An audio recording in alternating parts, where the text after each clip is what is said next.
And we're back. Alright. Let's go, fam. It's time for yet another episode of iCast, your freaking awesome replays, and hot diddly damn, a blast from the past. Alright, it's been a while since we cast this man down here in the bottom left. Our favourite. Oh, my Morky.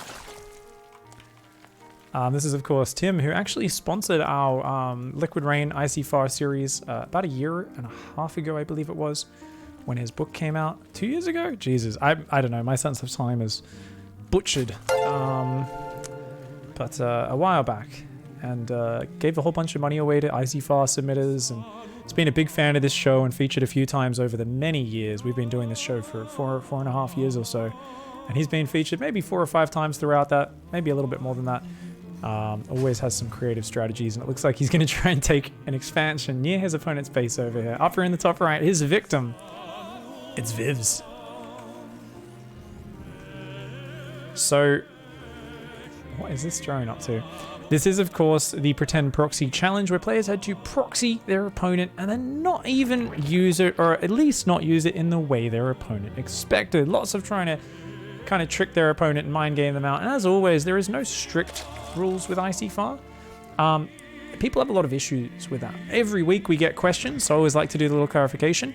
They go, oh, what if I do this? What if I do this? What if I do this? And I always say, well, does it fit the challenge? And they go, well, that's what I'm asking you for. And I go, no, like, you've got to use your own understanding. They go, well, it's kind of a border case. I don't know. That's why I'm asking. And I always say, use your own judgment, because we don't have time to answer everyone's question, and we in fact like to be surprised by what people throw out. I especially do. You know, so the general rule is try to follow the challenge as much as you can, but you can always twist it or subvert the challenge, change it in some way, as long as the game is exciting enough, as long as the game is interesting. No scut for you. Get the fuck out of my base, mate. Homomorky comes down, shuts down the scout. So look at this. Is this a pretend proxy? So I feel like, oh, well, it's not, because he's using the rich gas. If he uses the gas, that's fine. It looks like he's doing something really offensive. His opponent's like, what the hell, man? You don't have an expand. What is this? Maybe he uses this for the gas and has a cool tech.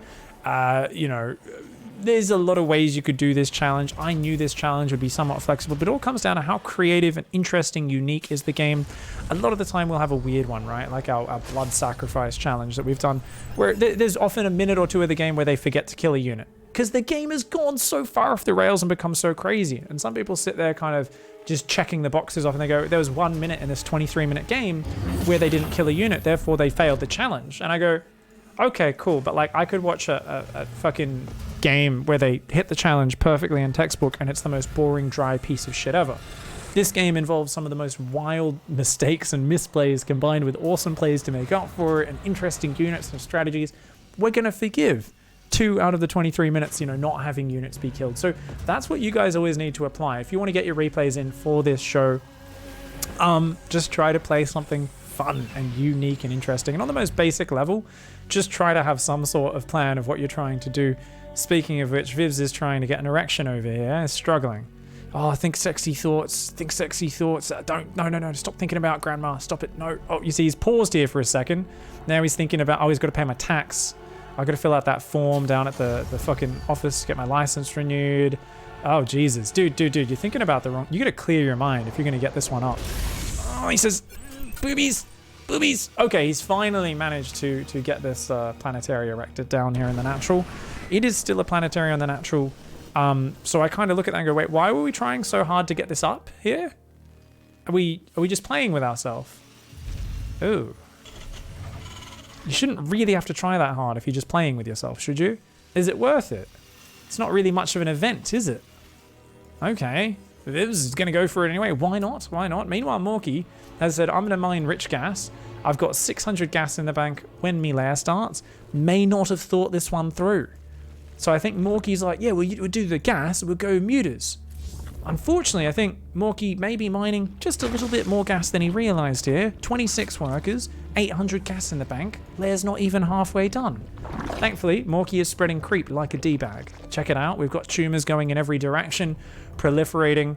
replicating and creating as much of this dirty creep on the map as possible.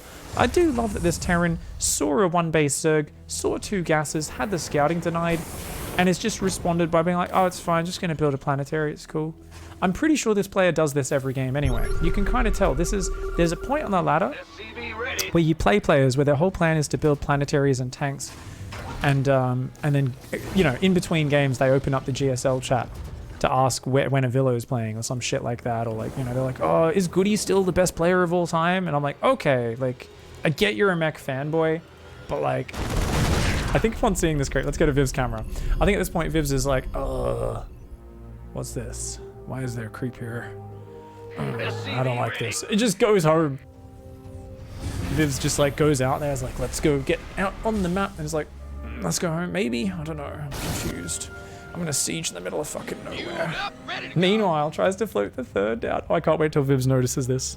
Let's wait till Viv scrolls up to that third. We're on Viv's camera again. Are we? Are we? Oh, we are now. Sorry, I actually accidentally dehooked it. The CC goes back to the high ground. Let's go back to everyone's camera. And Viv's is like, why are we sieged here, by the way? What? I think Viv's brain is broken, guys. Viv's has now walled these units out of the base. Has said, you let him get creep everywhere, you're not allowed home. Meanwhile, Spire's almost done, and there is fucking 1100 gas in the bank. Morky, still on a rather terrible economy, but is adding Bane speed melee. The Terran, I think if they did almost anything to try and interrupt the flow of the Zerg, may have found some nice moves. Still doesn't know about the hatchery over there. You'd think you'd start piecing 2 and 2 together, but maybe not so quick here. He's going up in the factory count, the armory, and he's just going to die to 11 mutas, I think, guys. There's a few Marines that shoots up. eBay's going down now. There's already one in the back. I think he's forgotten. You need to build turrets yesterday, mate. Oh my god, the Marines and tanks are coming around, and they're like, whoa, what the hell? There's a hatchery.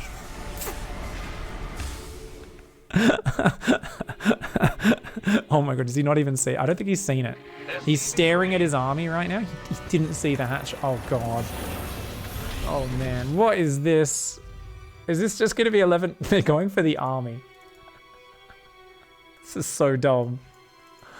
Oh no. And the Terran, he's building a Thor. He started a Thor, which is important. We're going to try and walk home. No A move. Oh, it does do an A move. Can we kill 3 Zerglings? Go down. All right, not a bad trade for Viv's entire army up to this point. Is it actually way up in the work account? Is building turrets. You need turrets next to the production though as well. Wait. Who's building that? Oh, was using shift so the units finished mining their minerals before putting the turrets down. That's like a 6-second delay on those. Ooh, these turrets, they need to get up so hard. Once again, Viv's here, challenged by his inability to get it up. But thankfully, Omamorki says, don't worry, buddy. I feel bad. I'll give you a moment. Doesn't focus fire the turrets. And the 2 turrets do get up there slowly. But you know what?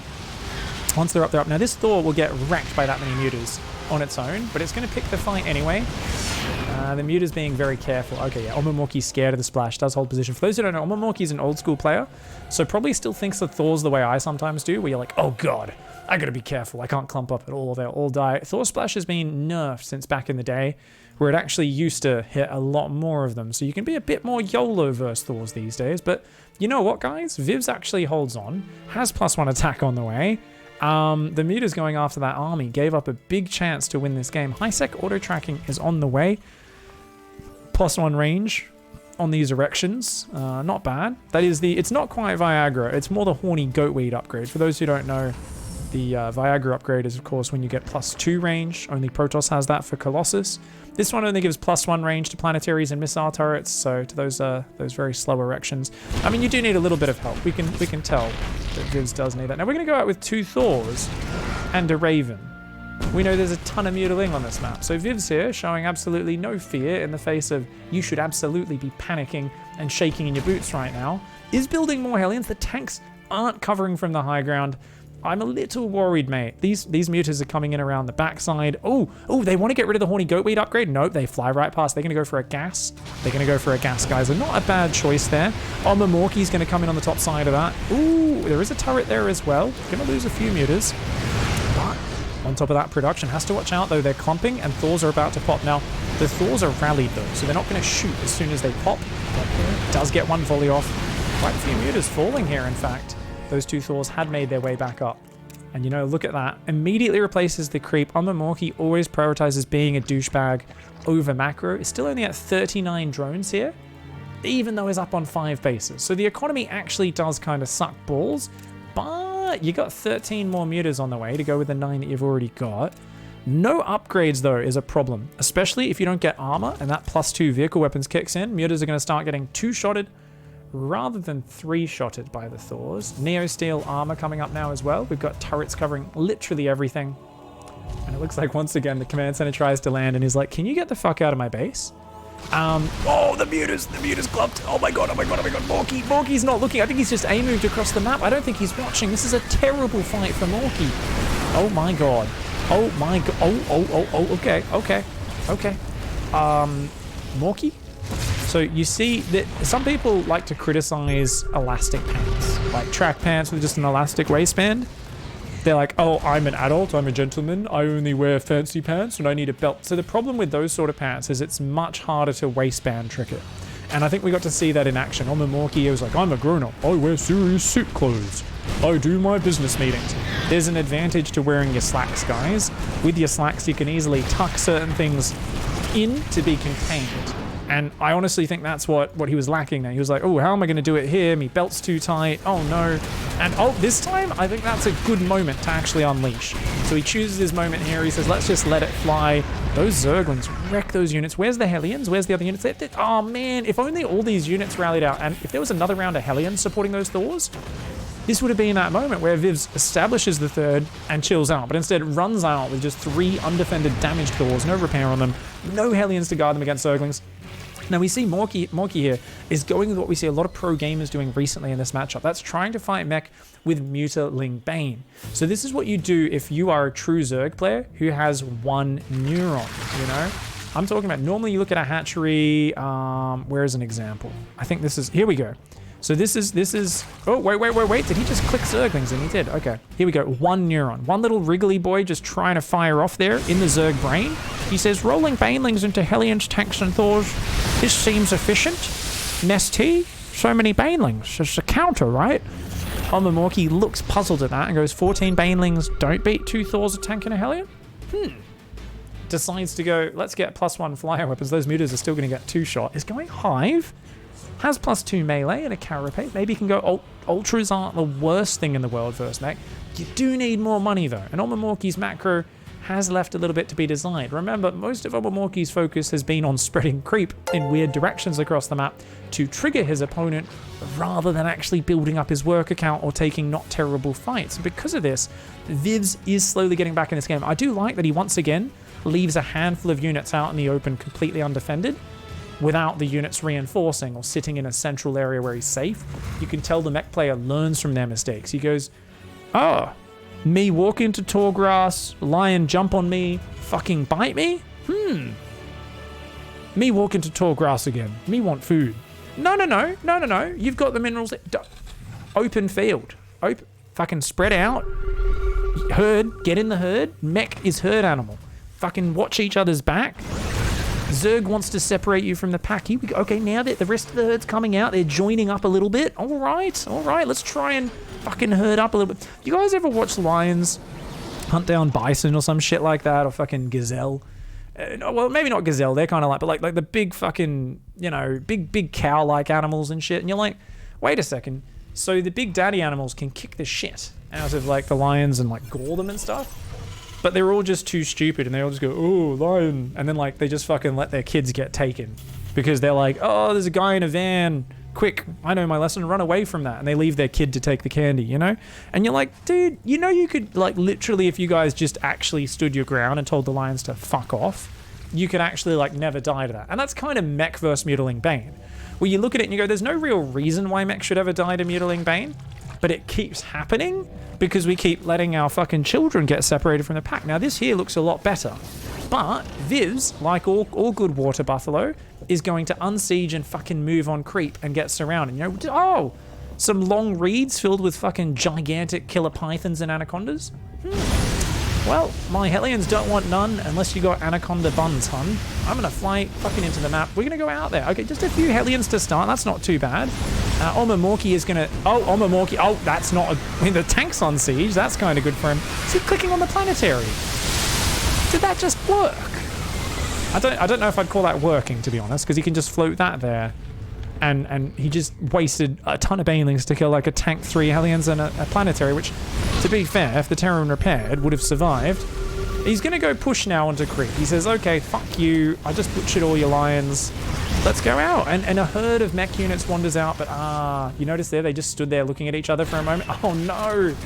And once again, their babies are getting separated. Hellions, not the brightest, and these units all getting stuck here, but oh no, the Thors are using their splash damage to kill Overlords. Ooh, okay, so this is like watching fucking John Wick. He's got all of his guns, he's at the sommelier, and then he takes the pen. And the guy's like, wouldn't you like the auto shotgun, Mr. Wick? And he's like, no. And he just takes his little fucking pen, and he's like, I'm gonna stab people with this. And you're like, okay, maybe, how about this M4 assault rifle? Would you maybe like that? We've got a big ass fucking machine gun, and he's like, and he takes the guy's like pin off the crest of his jacket, and he's like, oh, I'll use that, and I'll poke his hand. And you're like, okay, can we not use the splash damage to kill Overlords? It's literally the fucking least efficient thing in the game. You know when you've got 7 of the biggest units in the game and it takes them 3 volleys to kill a fucking Overlord? That's maybe not the most efficient thing in the game. So hopefully he doesn't get stuck doing that anymore. He is still on splash damage, and there's Broodlords making, by the way. Remember, guys, you counter Thors with Broodlords. You counter Thors with Broodlords? Do you counter Thors with Broodlords? Oh no. Oh god, they got their big guns out. They just put their big high impact payload guns out. Oh god, they're pulling it out. They're whipping it out. He's not going to waistband it. He's just going to pull it out and show it to everybody. He says, look at me. Look at my big guns. Are you impressed? The Broodlords are just getting their faces ripped off.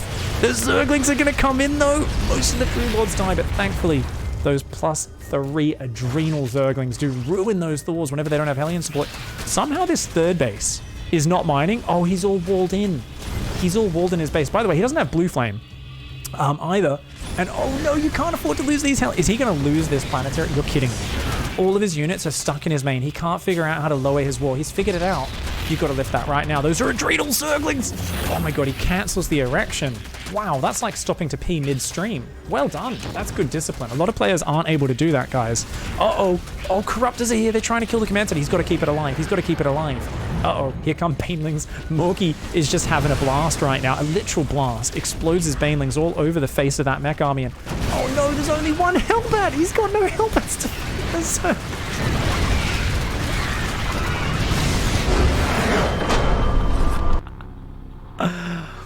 It's like all of these fights, like if you have like maybe like 4 blue flame Hellbats mixed in that army, all the Zerglings just disappear, man. But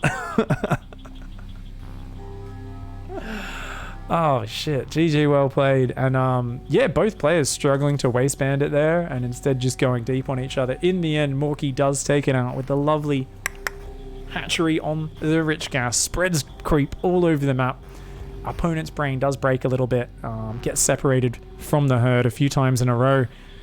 It's all just about getting that herd together, man. Mutiling Bane, they're light, agile, fast units. They look scary, but if they can't separate from the pack, you will mess them up. But another mech player does fall prey to Mutiling Bane. Maybe Raynor was always right, and it's just that Marine Lord wasn't good enough. Well, sorry, Marine Lord beat him though. Sorry, it's just that Raynor, I guess, hadn't figured it out to a high enough level. I don't even know. Anyway, thanks for watching, guys. See you in the next game. Don't forget to get your replays in with next week's Kick the Ant Hive, Swarm Your Opponent with basic units. See you next week.